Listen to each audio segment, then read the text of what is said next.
Alright, we got a Ford Taurus. It's a V6 3.0. Customer complains of misfire, check engine lights flashing. Just a quick test here to see if you got spark. Go ahead and just pull off these plug wires. You can hear. And then our misfire on the cylinder, cylinder number 2, V7. Let's see. No spark, let's start up.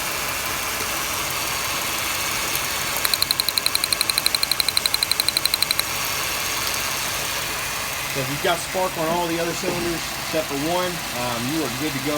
Go ahead and replace the coil in here.